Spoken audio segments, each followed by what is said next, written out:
DJ Sonu Kumar.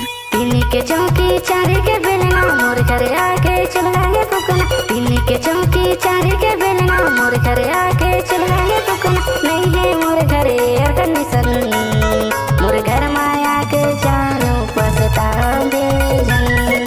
मोर घर माया के पगली पसता दे जन। तीन के चौकी चार के बेलना मोर घर आके चलाए फुकना। तीन के चौकी चार के बेलना मोर घर आके चलाए फुकना। नहीं है मोर घर एयर कंडीशन मोर घर माया के जानू पसता दे जन। मोर घर माया के पगली पसता दे जन।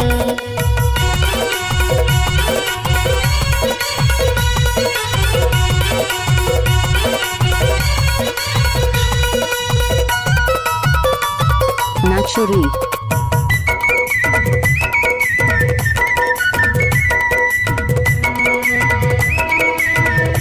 डीजे सोनू कुमार। गरीब घर के लइका आवा करथो खेती किसानी। मिल जाथे कहूँ दो चार पैसा ओही चला तो जानी। डीजे सोनू कुमार।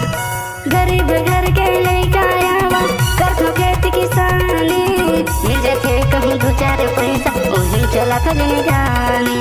झन करबे नखरा झन करबे झगड़ा झन करबे नखरा झन करबे झगड़ा। जन देवे ते मोला टेंशन मोर घर माया के जानू पछतावे जन।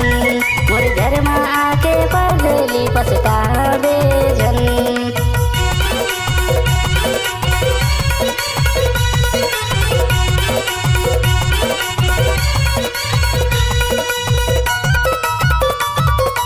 नाचुरी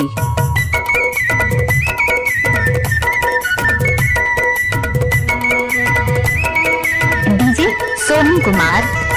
परमानंद के घर तला आना खेत गोरी तो लग जाना। दाई दादा के सेवा न करबे सुधरे जिंदगी बनाना। डीजे सोनू कुमार। परमानंद के घर तला आना खेत गोरी तो लग जाना। दाई दादा के सेवा न करके सुधरे जिंदगी बनाना। झन करबे नखरा झन करबे झगड़ा झन करबे नखरा झन करबे झगड़ा। जन देवे ते मोला टेंशन मोर घर माया के जानू पछतावे जन। मोर घर माया के पगली पछता